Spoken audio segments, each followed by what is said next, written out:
Jesus aqui neste dia. Nós estamos felizes no Senhor Jesus.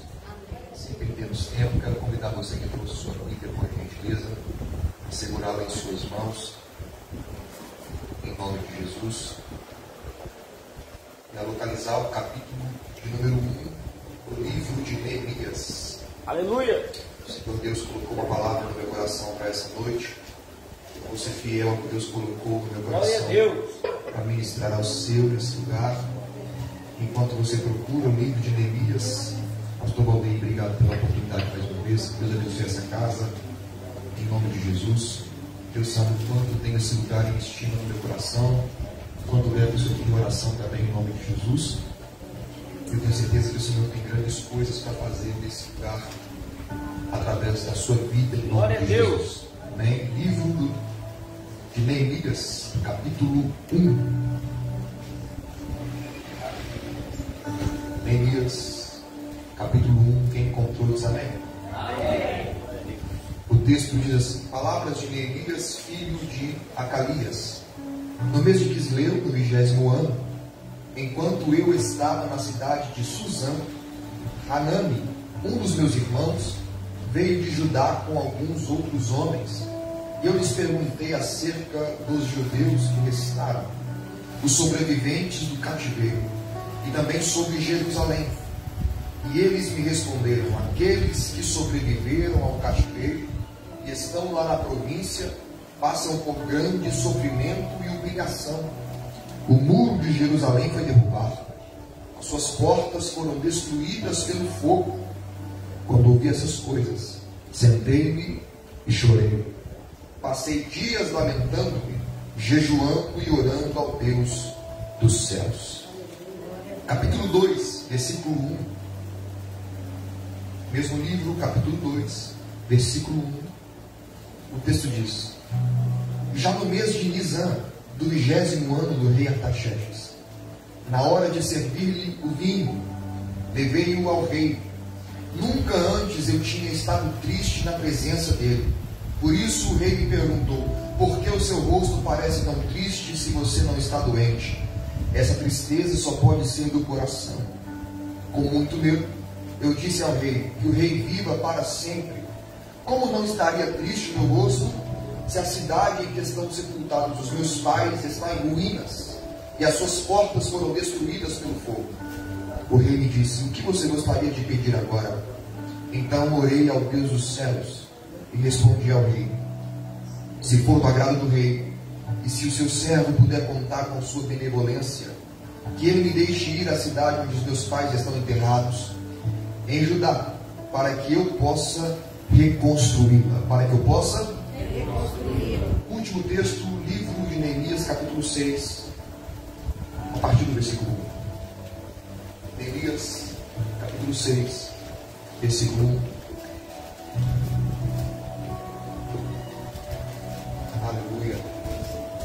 Quando Sambalate, Tobias, Gesem, o árabe, e o restante dos nossos inimigos souberam que eu havia reconstruído o muro e que não havia ficado nenhuma brecha, embora até então eu ainda não tivesse colocado as portas nos seus lugares, Sambalate e Gesem mandaram-me a seguinte mensagem: venha, vamos nos encontrar num dos povoados da planície de Ono. Eles, contudo, estavam tramando fazer-me mal. Por isso enviei mensageiros com essa resposta: estou trabalhando em uma grande obra, não posso parar. Por que parar a obra para ir me encontrar com vocês? Eles me mandaram 4 vezes a mesma mensagem, e todas as vezes eu lhes dei a mesma resposta. Aleluia. Glória a Deus. Assim, se fica à vontade no seu lugar, em nome de Jesus. Fique à vontade no seu lugar.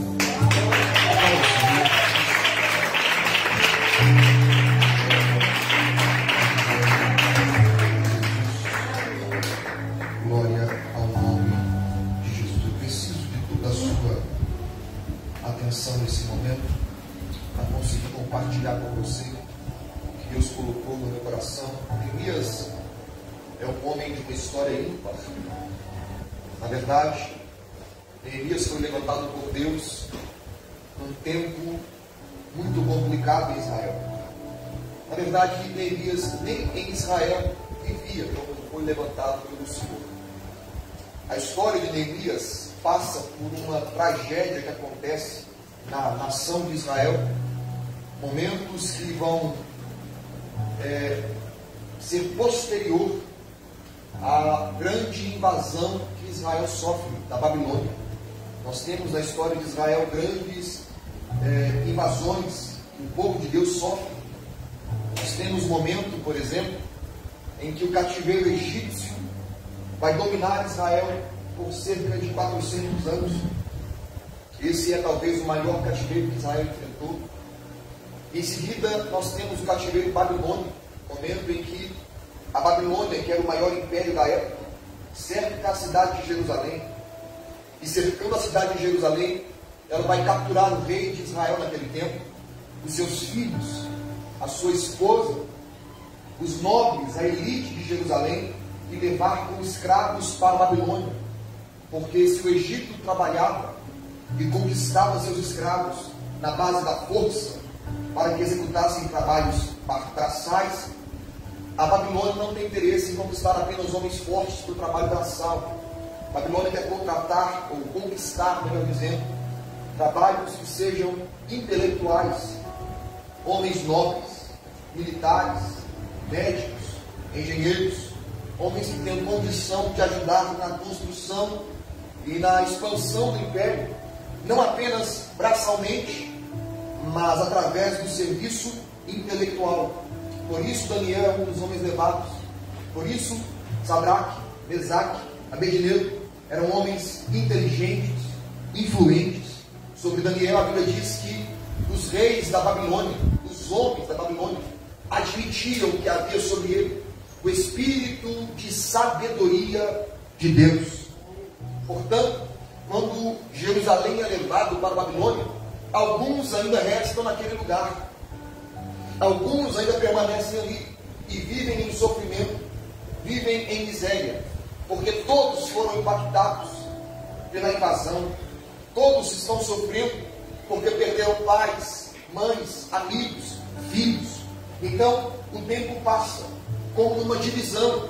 Há a parte de Israel que está presa na Babilônia, e há a parte de Israel que está solta em Jerusalém, mas apesar de estar em casa, está numa casa destruída, porque quando eles foram cercados, os muros foram destruídos como um pedaço de papel, os portões foram queimados pelo fogo, o templo de Jerusalém foi destruído, assolado e assaltado, o ouro que havia lá foi levado, a prata foi levada, não há mais serviço de sacrifício, não há culto, não há o ministério sacerdotal, porque não havendo templo, não há onde executar a obra ministerial ali. Então, de certa forma, não apenas o muro de Jerusalém caiu, não apenas o portão de Jerusalém foi destruído, a fé também caiu, a esperança também foi destruída. Eles perderam o seu ânimo, a sua alegria. E depois de 70 anos presos dentro da Babilônia, surge o momento em que um homem chamado Ezequiel vai receber a palavra de Deus diante dele, dizendo: Ezequiel, o meu povo está dizendo que acabou a esperança, o meu povo está dizendo que eles perderam a fé e que eles estão semelhantes a ossos secos. Depois disso, Deus leva Ezequiel numa visão em meio a um vale. Você conhece muito bem esse contexto. Momento em que naquela visão Ezequiel está vendo ossos secos espalhados por todo aquele lugar. E Deus, não satisfeito em fazê-lo ver, Deus parece pegar na mão desse homem e fazer ele andar entre os ossos, para ele sentir a realidade daquele vale. Como se dissesse: pesquise, verifique, consulte, veja se existe possibilidade, veja se é possível que esses ossos possam reviver sozinhos. Ou seja, veja se existe vida embaixo desses ossos. Depois que Ezequiel está convencido, Deus o pergunta: você crê que esses ossos podem reviver? Ele não sabe o que dizer, porque os olhos dizem uma coisa mas a voz que ele escuta é a voz daquele que traz à existência coisas que não existem. Ele diz: Senhor, eu não sei, tu sabes. Eu não sei, tu sabes. E como é bom assumir às vezes que nós não sabemos, mas que Deus sabe todas as coisas. Eu não sei, Musa, já que você não sabe, eu sei.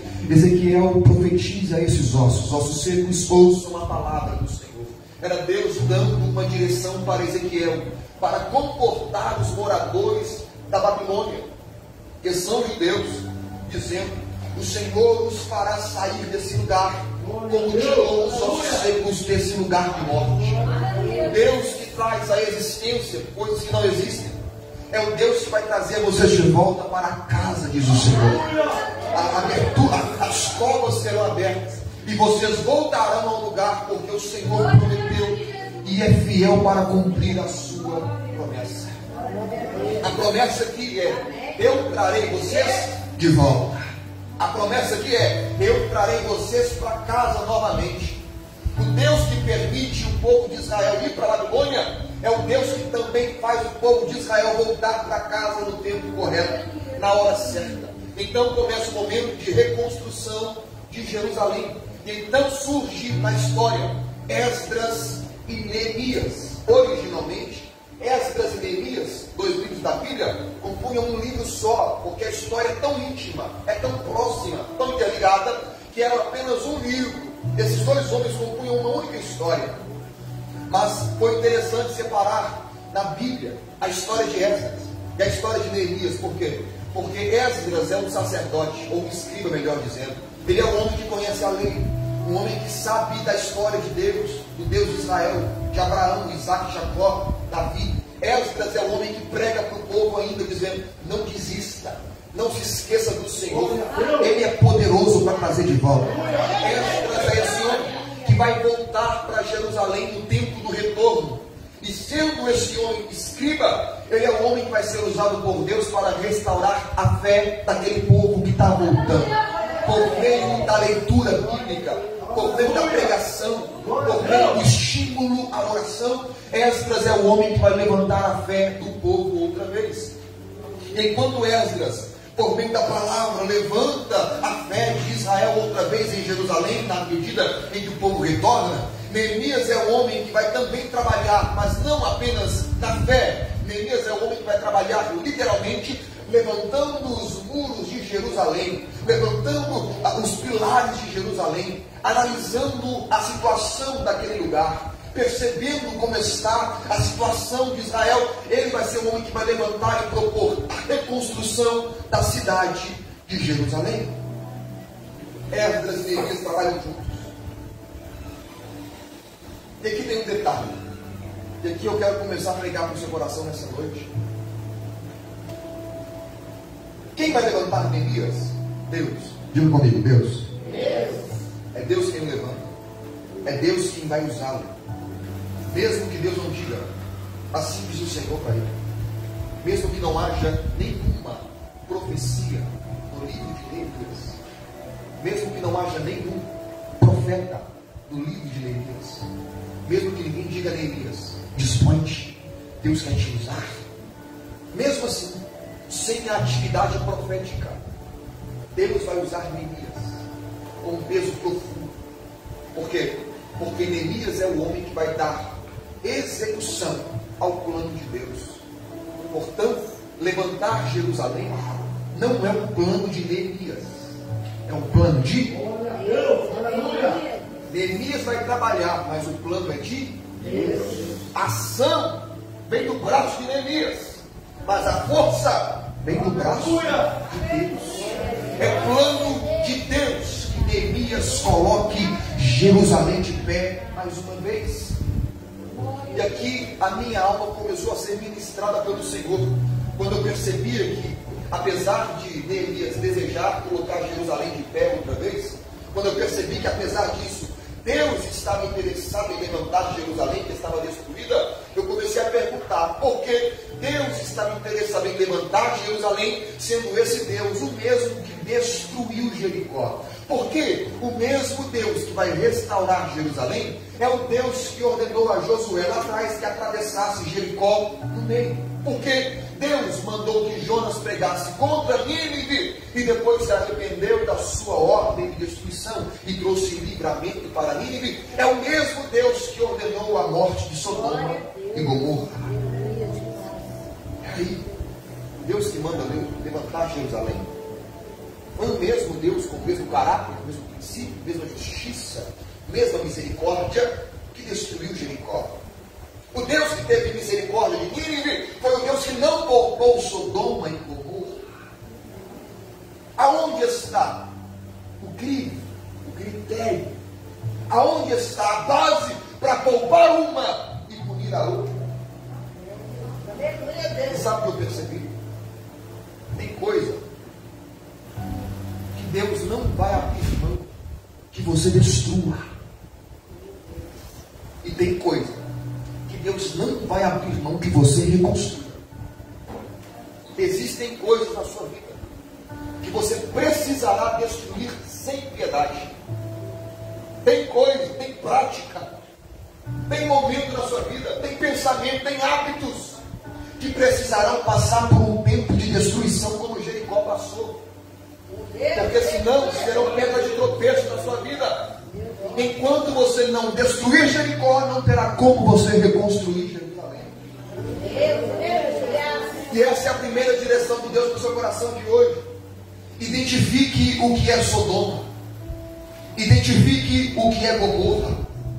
Identifique o que é Jericó. E destrua completamente na sua vida hoje. Veja o que é o empecilho para que você viva o sobrenatural de Deus. Veja o que é o empecilho que vem disfarçado, que vem sorrateiramente, que vem de forma aparentemente inofensiva, mas quando você menos espera, puxa o seu tapete, te derruba. Veja o que é isso, e destrua, passe por cima, antes que isso te impeça de experimentar a boa, perfeita e agradável vontade de Deus.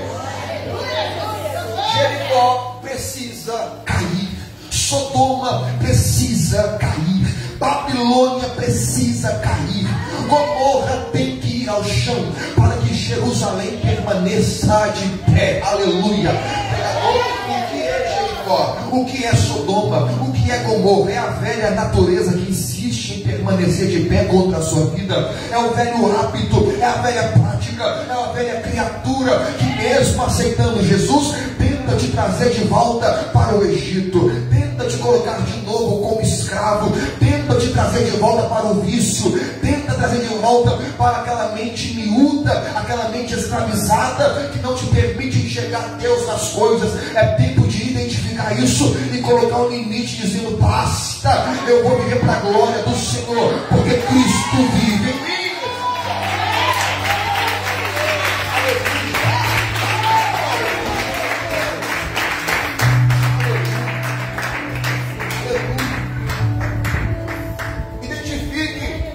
Quais são os contatos com os profetas de Baal? Quebre esses altares, rompa essas alianças, destrua essas muralhas. Seja forte, corajoso. E depois que você destruir Sodoma, Gomorra, Jericó, há uma Jerusalém te esperando para levantar. Depois que você conseguir eliminar o que é distração, depois que você conseguir eliminar o que é pedra de tropeço, o mesmo Deus que colocou o propósito no coração de Neemias vai colocar propósitos no seu e vai te dar condição, força e recurso para levantar a sua Jerusalém mais uma vez. Se Jericó é a velha natureza, Jerusalém é a natureza regenerada. Se Jericó é a velha criatura, Jerusalém é a nova criatura que teve encontro com Jesus e por meio do Espírito de veio nascer de novo. E Deus está dizendo: é tempo de dar voz a novos hábitos, é tempo de dar voz à sua oração, é tempo de dar espaço para uma vida com Deus na sua vida, é tempo de incendiar o seu altar mais uma vez para a glória do Senhor. Dê voz para a nova Jerusalém, deixe ela ser levantada na sua vida hoje.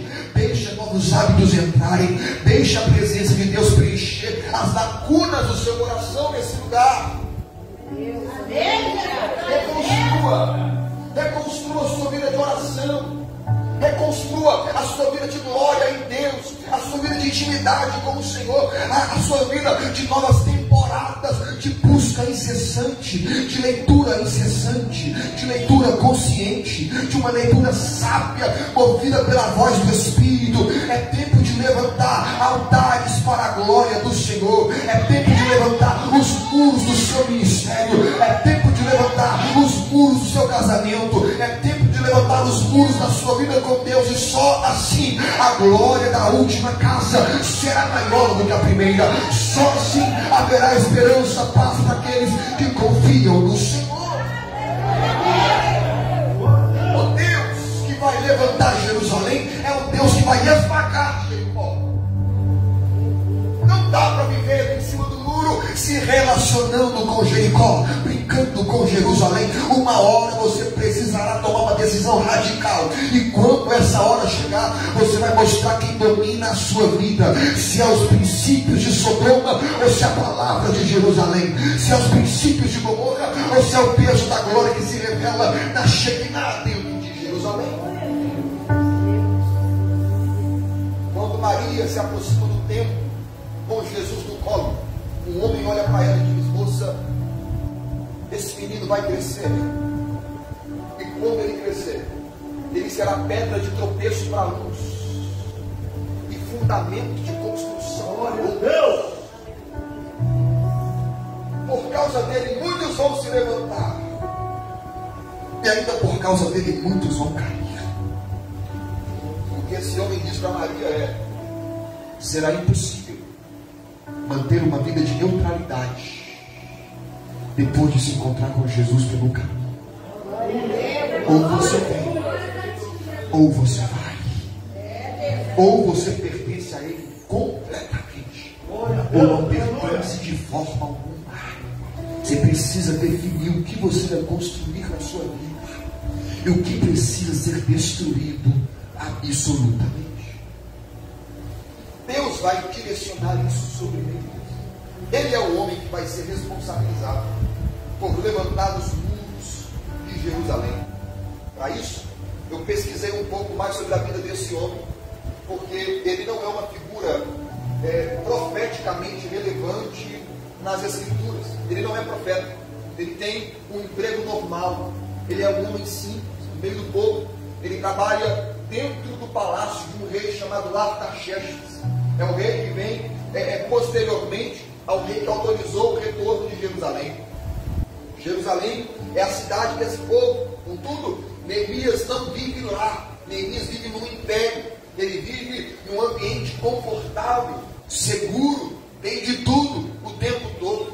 Qual é a profissão dele? Ele é garçom, ele é copeiro exclusivo do rei. O que ele faz? Ele serve alimento para o rei, mas antes de servir, ele prova esse alimento para que, se houver veneno, ele morra e não o rei. Portanto, é um cargo de confiança. Ainda assim, é uma profissão simples, é uma profissão comum. Ele é servente, ele é copeiro, ele é garçom, é um servo como todos os outros daquele império.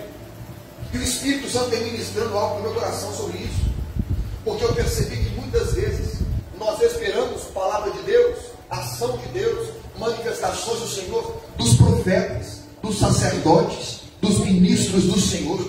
Nós muitas vezes dizemos: não, quando o Senhor me chamar para a palavra, eu prego a palavra. Quando o Senhor me consagrar, eu vou ser usado e vou me disponibilizar. E o que Deus está mostrando é que Deus não depende dos cargos eclesiásticos para usar alguém.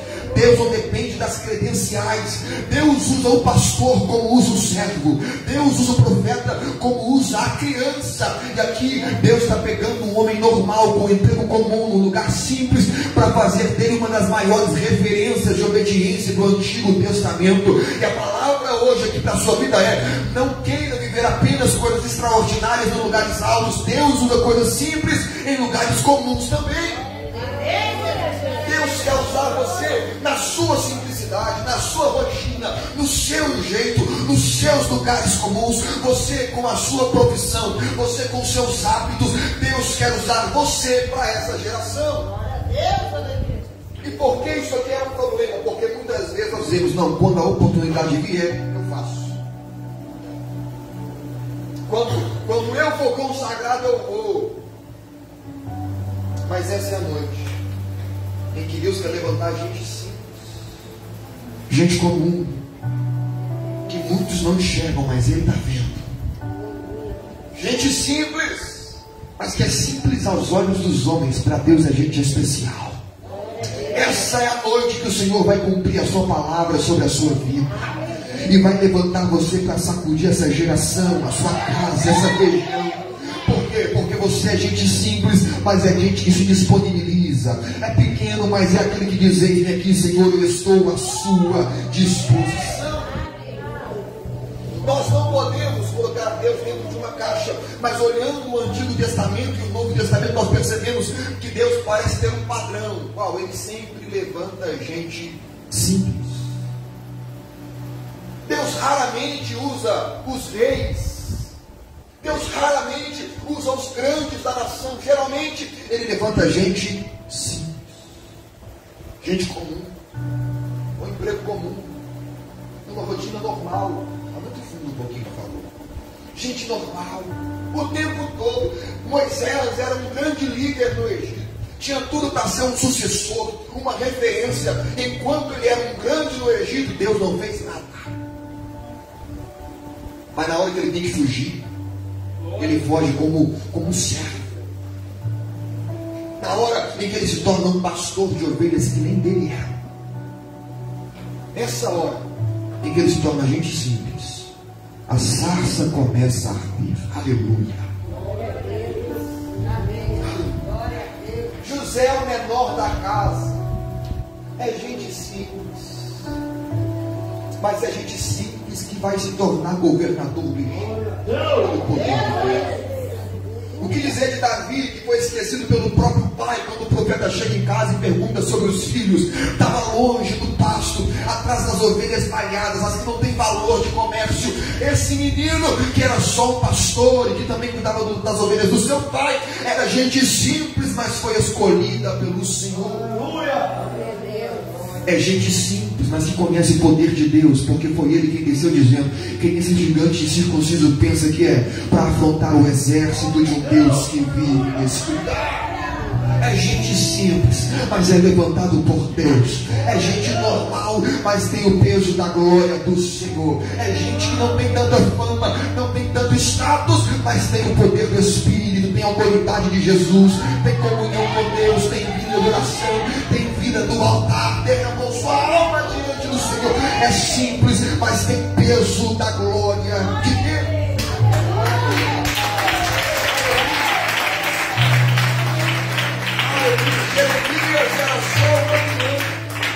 Jeremias era só uma criança. Gideão, o menor da casa, a casa dele, a menor da tribo. E quando ele estava reclamando, julgando, xingando mesmo por causa dos midianitas, se Deus é conosco, aonde Ele está agora? Enquanto ele malhava trigo no lagar, enquanto ele estava lá xingando por ser simples demais, por naturalmente ser pequeno e não conseguir fazer nada, o anjo do Senhor está observando, dizendo: vai nessa tua força, homem valente. Aleluia. O que dizer de Pedro, Tiago e João, pescadores, como outros milhares que haviam na região da Galileia? Mas foi só pelo encontro com Jesus que aqueles homens simples se tornaram homens extraordinários. Pregador, por que Deus escolhe gente simples? Com trabalho normal, com coisa normal. Deus escolhe gente simples, porque somente gente simples reconhece que tudo que faz porque Deus está fazendo por meio deles. Se não for assim, se for por causa do status, do cargo que carrega, se for por causa da credencial, Deus não vai fazer nada. Mas quando nós reconhecemos que independente do lugar que estamos, é Ele quem realiza, é Ele quem faz, é dele que vem a obra, é dele que vem a força, é Ele que começa, é Ele que termina. Somente gente simples reconhece que nós não somos nada, Ele é tudo em todos, porque Jesus disse: sem mim nada poderão fazer. Nele existe agimos, nos movemos e vivemos, porque dele, por ele, para ele é que são todas as coisas.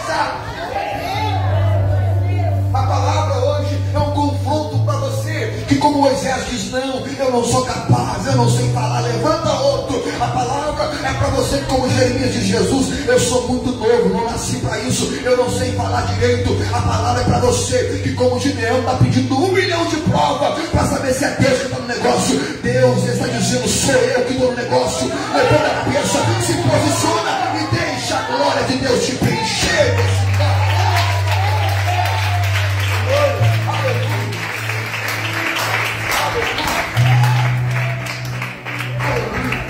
Neemias não é uma referência, Neemias não é um líder, Neemias não é um rei, ele não é profeta, não é sacerdote, nada, ele é um garçom, mas é achado de Deus. Ele foi levantado por Deus, selecionado por Deus, ungido pelo Espírito. Ele tem consciência que é tudo Deus que realiza, e no fim das coisas, no fim das contas, tudo será porque a boa mão do Senhor estava sobre ele.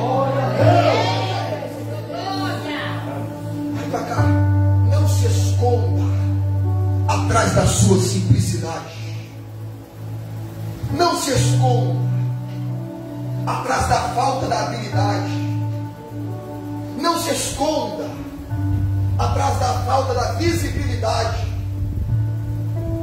Quem tem que te ver já te viu. Glória a Deus, amém. Quem te procurava já te achou.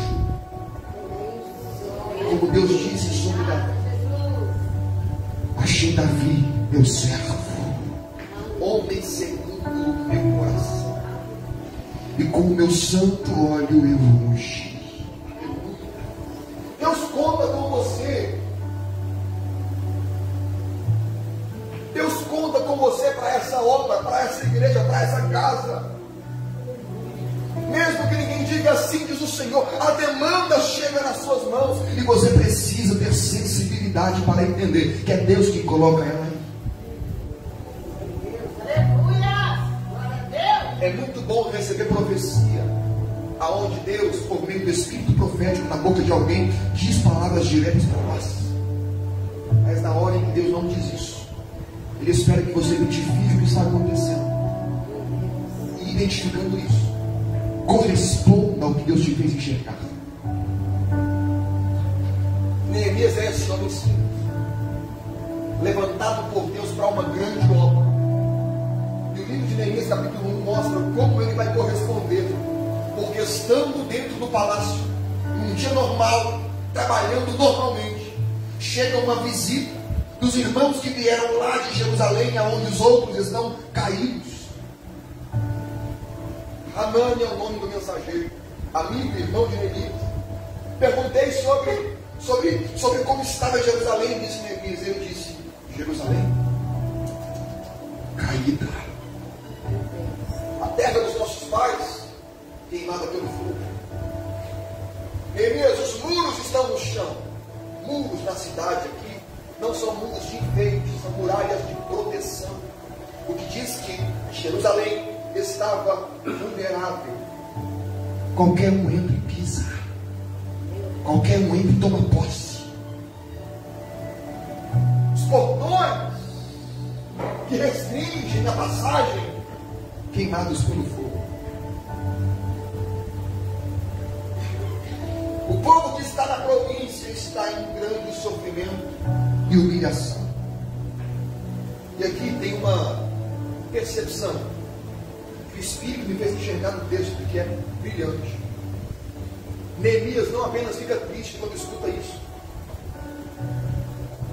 ele parece ter um choque, porque o texto não diz apenas que ele ficou triste. O texto diz assim: quando eu ouvi as coisas que ele disse, sentei-me, chorei, e jejuei e lamentei por alguns dias. Então sim, há uma tristeza que permanece por um tempo, mas a notícia que ele recebe é tão profunda, tão forte, tão complicada, que há um choque, que esse homem precisa se assentar para processar a notícia que ele recebeu. Já ouviu aquela expressão, senta que lá vem bomba? É mais ou menos isso. Ele ficou tão chocado com o que ele ouviu sobre Jerusalém que não conseguiu ficar de pé. Eu sentei, chorei. Depois, eu permaneci chorando, lamentando e orando diante do Deus dos céus. E sabe o que o Espírito ministrou no meu coração sobre isso? Não sendo profeta, não sendo um líder religioso, não sendo um sacerdote, Neemias não é nada disso. Nem entre os livros proféticos Neemias está. Ele é um livro histórico, poético, está no meio de desses, em Jó, Salmos, Esdras. É um livro histórico, não está entre Isaías, Jeremias, Ezequiel, não. É um livro histórico, ele não é profeta. Ele não tem peso profético. O ministério de Neemias não é como o de Isaías, como de Ezequiel. Não tem peso profético nesse livro. Sobre ele não há uma carga ministerial profética. Mas apesar de não ter voz profética, apesar de não ter peso profético, apesar de não ter uma expectativa profética sobre o livro dele, o coração desse homem é profético. Porque o coração profético é aquele que sente o que Deus está sentindo. A voz profética não é a voz de Deus na boca do profeta. O coração profético é aquele que sente o que Deus está sentindo.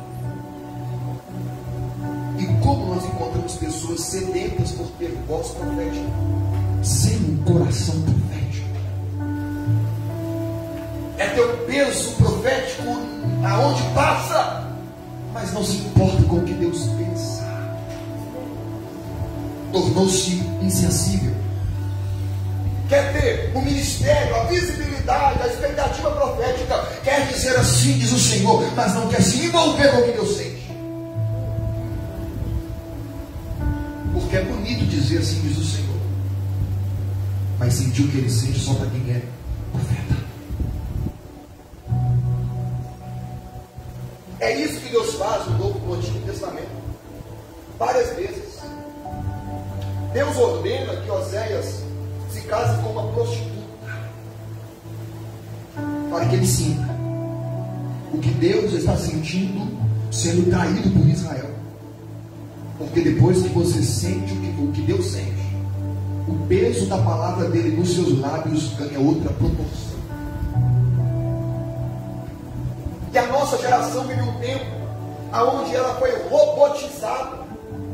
Ela não sente mais o peso da glória de Deus, tornou-se insensível. O Espírito Santo parece que tornou-se, as pessoas tornaram-se resistentes à voz de Deus, à voz do Espírito. Parece que ela está dura de coração, ele está duro de coração, dura serviço, não se rende, não se prostra, o coração está fechado, está empedernecido, não tem mais penetração da voz de Deus. Mas ele quer visibilidade. Ele está entre os profetas. Mas antes disso, nós precisamos voltar ao tempo da sensibilidade à voz de Deus. Nós precisamos voltar ao tempo de sentir o que Deus sente, se envolver com a causa que Deus está envolvido.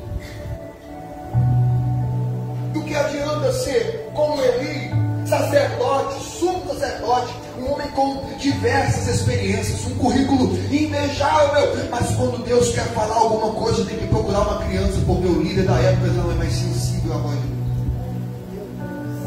Eu não sei você, eu não quero ser como Eli.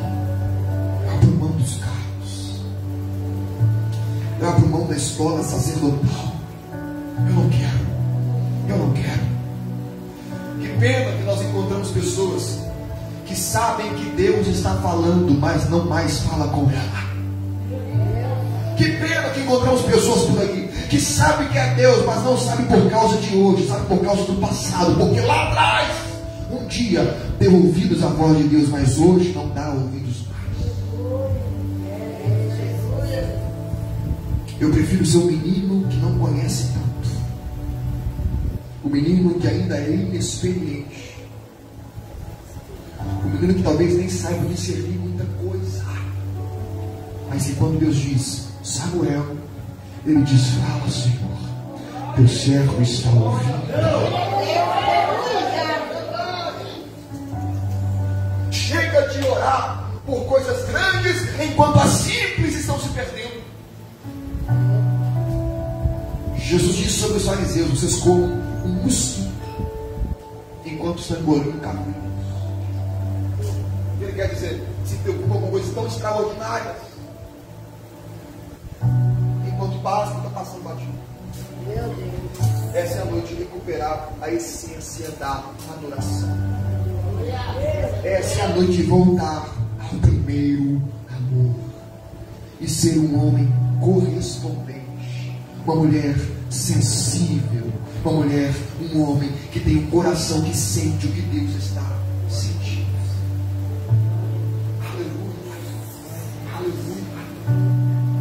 Neemias é esse homem que quando escuta a voz de Deus, quando percebe a ação de Deus, quando a demanda chega para ele, ele não ignora, não finge que não é com ele não fica pensando assim, não vou ligar, por quê? Porque não é comigo, eu estou confortável num palácio, meu emprego está garantido, o problema é dos outros, eles que se virem para lá. Não, pelo contrário, ele entendeu a demanda, ele percebeu que Deus aproximou-se dele e colocou ele diante disso, e ele vai corresponder a isso. Quem lembra de Isaías capítulo 6 aqui? Deixa eu ver. Isaías capítulo 6 é o momento em que Deus vai dar uma visão para Isaías. Ele diz, no ano da morte do rei Uzias, eu vi o Senhor assentado sobre um alto e sublime trono. Aquela visão de Isaías revela uma mudança de nível espiritual sobre o ministério dele. Ele vê o trono, ele confessa os seus pecados, ele é purificado pelo anjo que lhe toca com uma brasa viva tirada do altar. Depois, Deus não direciona a pergunta a Isaías. Deus faz uma pergunta dizendo, a quem enviarei? Quem há de ir por nós? A causa não era de Isaías, a causa era de Deus. Isaías poderia dizer, Senhor, eu não quero ir, levanta outra. Mas a demanda chegou. E ele tem um coração sensível. E quem tem um coração sensível, a voz do Espírito diz, eis-me aqui, Senhor. Eu estou à sua disposição. Envia-me a mim. Aleluia. Será que você pode levantar as suas mãos essa noite em nome de Jesus? Que o Espírito de Deus tire a dureza do nosso coração, que o Espírito de Deus traga o nosso coração de volta rendido aos pés de Jesus, a ponto de estarmos sensíveis, vulneráveis, completamente quebrantados no altar, com a nossa alma rendida aos seus pés, porque está escrito, se hoje ouvir a voz do Senhor seu Deus, não endureça o seu coração, não resista, nem por força, não por violência, mas pelo Espírito de Deus nesse lugar. Que Deus te levante, não por força, nem por violência, mas pelo Espírito de Deus nesse lugar. Que o Senhor te use, não por força, não por violência, mas pelo Espírito de Deus que lhe constrange. Que Ele posicione sua vida, que Ele te levante como voz profética, não por força nem por violência, mas porque teu coração é sensível, e pelo Espírito de Deus nesse lugar você vai se posicionar. Só quem pode agora aplauda ao Senhor.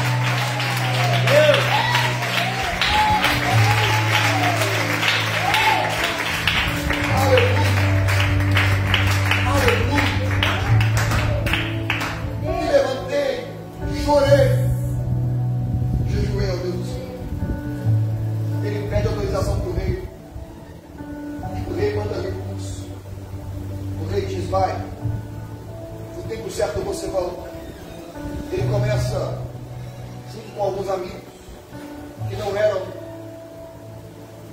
da área da construção, e começam a levantar os muros da cidade. Que obra grandiosa! Que projeto poderoso! Ele vai levantando os muros, os portões, as casas daquele lugar. E como toda obra em que você se envolve, quando Deus te convida para se envolver, a oposição também chega. Porque o propósito do diabo é te fazer destruir o que Deus quer que você construa, e construir o que Deus quer que você destrua. Por isso, a oposição chegou. Os vizinhos de Jerusalém, percebendo que quando Jerusalém está de pé, é uma ameaça para eles, vão insistir para que Jerusalém permaneça no chão. Olha para cá. Você tem inimigos que vão insistir para que sua Jerusalém permaneça no chão. Eles não vão te dar descanso. Se Deus está completamente envolvido em te estimular a levantar Jerusalém, esses inimigos também estarão envolvidos e aplicarão toda a sua energia para que sua Jerusalém permaneça lá. E eles virão das piores formas às melhores formas para te seduzir, te conquistar, te enganar, para que você perca tempo e foco. Que inimigos são esses, pregador? No caso de Neemias, 3 homens são representantes deles: Gesem, Sanbalate e Tobias. Com medo que Jerusalém se levante outra vez, o comércio, o exército cresça outra vez e subjugue esses outros povos, Sanbalate, percebendo que Neemias está tendo sucesso, precisa se levantar rapidamente e tentar obstruir a construção. Ele não pode deixar a construção acontecer, e por isso ele manda mensageiros para Neemias, que está no alto do muro, construindo, dizendo: Neemias, vem cá rapidinho, daqui a pouco você volta, mas vamos conversar um pouco. Já pensou? Neemias, tem um pão de queijo aqui, vem cá, vamos tomar um café, vamos conversar um pouco, sai daí um pouquinho. Veja a proposta, não é abandone a obra. Ninguém é louco de receber uma proposta dessa e aceitar de cara. A proposta é só um pouco, vem cá, depois você volta. É só um fim de semana, depois eu volto. Só uma mensagem, depois eu volto. Só uma ligação. É só uma proposta, depois eu volto. É o filho pródigo, não, eu só descobrir coisa nova. É só um momento, só um prazer momentâneo, é só uma hora, depois eu volto. Olha para cá, sair é fácil, voltar é difícil. Porque quando você sai, você tem força para sair, mas para voltar você não tem força mais. Por que para o filho pródigo foi fácil sair? Porque ele estava bem alimentado, tinha roupa, tinha tudo, precisava sair porque quis. Para voltar, sem roupa, sem comida, sem esperança, sem a certeza de ser aceito outra vez. Neemias, desce, vem para cá, vamos conversar um pouco. Pare a obra. Mas Neemias sabia que a proposta é boa, mas a intenção é péssima.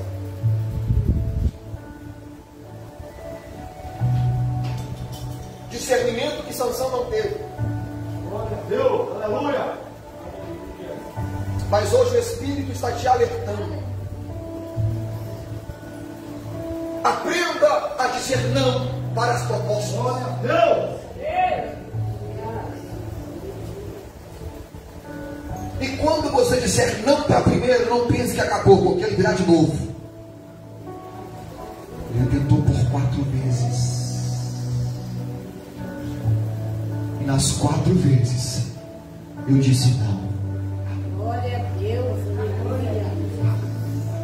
Aprenda a dizer não vou descer, eu não vou parar, eu não vou resistir, eu não vou me envolver com outras coisas. Eu sei quem me chamou, eu estou envolvido em uma grande obra, eu não posso parar, eu não posso interromper, eu não posso perder tempo, Eu preciso concluir a obra que o meu Senhor me mandou realizar. Eu não vou sair daqui enquanto o muro não estiver de pé. Eu não vou sair daqui enquanto a cidade não se levantar. Só depois eu pararei a obra. Mas enquanto ela não acaba, o Senhor me dará força para permanecer nesse ambiente. O Espírito Santo te dá hoje coragem para romper alguns contatos. O Espírito Santo te dá hoje coragem para finalizar algumas coisas, para dizer não, eu não vou fazer isso mais. Hoje isso acaba. Eu estou envolvido numa grande obra. O Senhor me separou para fazer a sua promessa acontecer nesse lugar.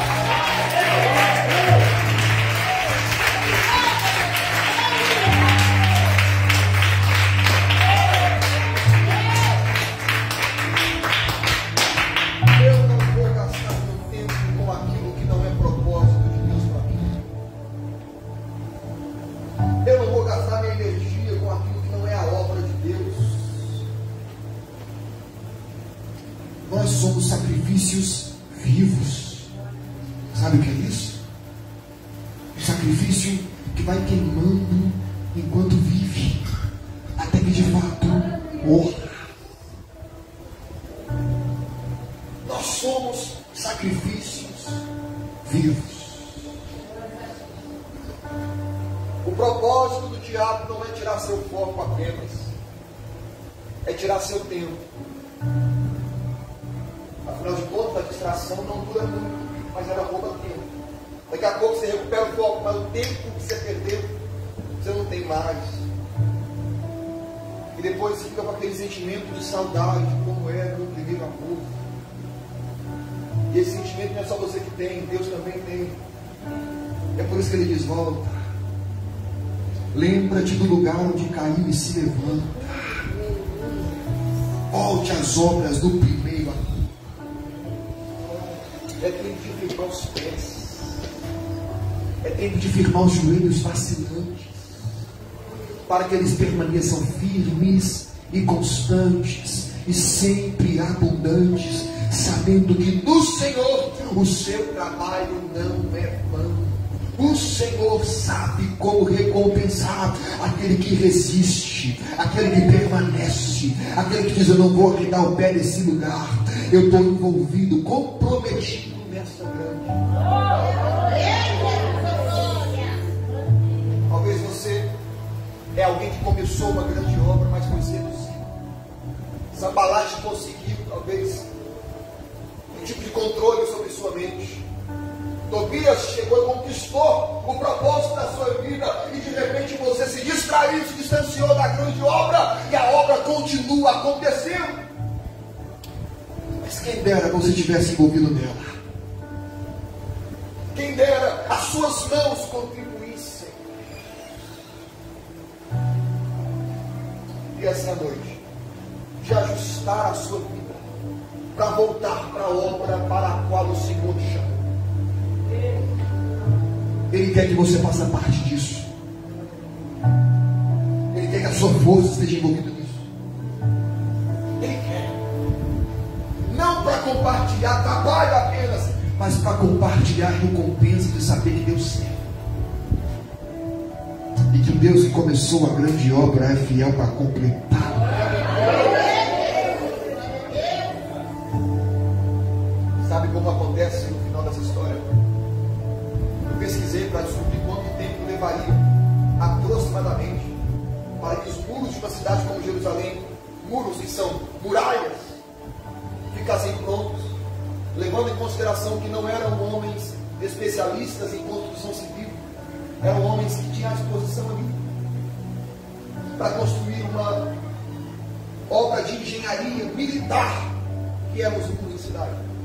E descobri que levariam no mínimo 11 meses, podendo ser levados 3 anos, para que os muros de uma cidade como a capital de Jerusalém fossem levantados. E a Bíblia diz que em 52 dias, Glória a Deus! em 52 dias, os muros Aleluia! estavam de pé. Glória a Deus! Elias, qual Qual é o segredo para que você tivesse tanto sucesso em tão pouco tempo? O segredo? Não é porque eu sou bom na construção, é porque a boa mão do meu Deus estava sobre.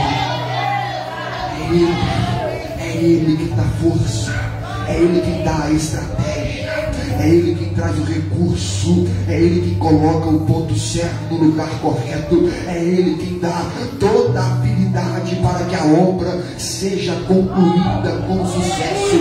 Não, a glória não será nossa, a glória será dele, a obra é dele, o lugar é dele, a cidade é dele, e nós pertencemos a Ele.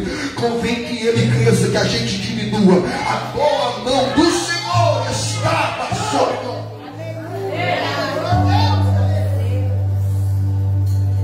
Talvez tenha alguém entre nós, pregador, já foi o meu tempo, já foi a minha época, eu não posso mais me envolver.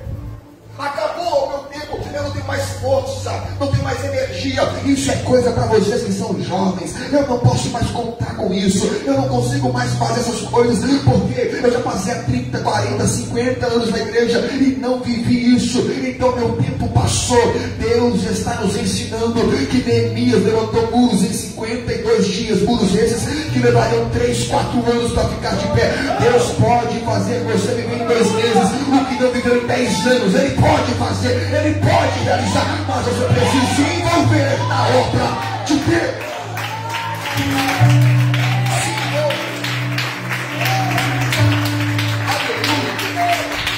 Aleluia. Coloque novamente a sua vida em movimento e vá para a obra. Se envolva, experimente. Talvez para você se envolver é voltar a orar. Talvez o que você fazia era pregar, mas enquanto a oportunidade não chega na sua mão, se prepare. Para quando ela chegar, você tenha condição de suportar o peso que vem com ela. Talvez se posicionar e ir para a obra outra vez é voltar para a temporada de oração que você ignora. E você tem lembranças. Nossa, eu preciso orar. E pensa que isso aí é a sua própria vida te ensinando, e não é. A sua velha natureza não te estimula a isso. É o Espírito Santo de Deus dizendo: é tempo de voltar a orar. Volte para essa obra. Solte seu palavra. Não dê ouvidos a Tobias. Deixe eles esperarem. Você está envolvido em uma grande obra.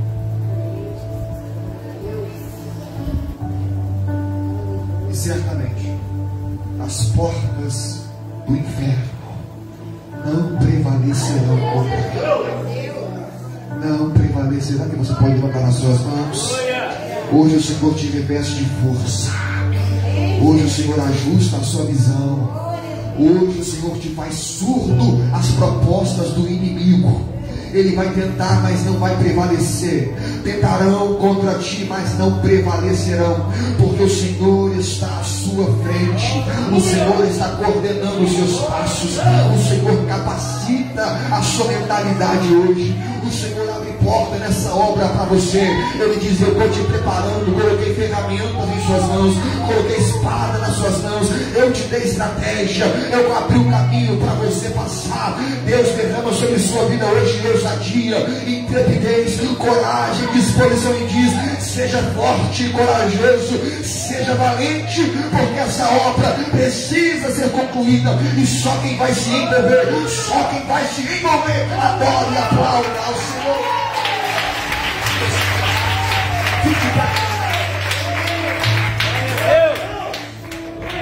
Aleluia! Glória a Deus. Como Deus espera que você retorne para essa obra. Jesus nos ensinou: orem para que o dono da seara envie trabalhadores para a obra, porque a seara é grande, mas os ceifeiros, os colhedores, os pregadores são tão simples. É comigo mesmo. Os pregadores, eu não tenho nada, mas Deus tem tudo. Pregador, quem tem é só uma botija de azeite, é só um cajado.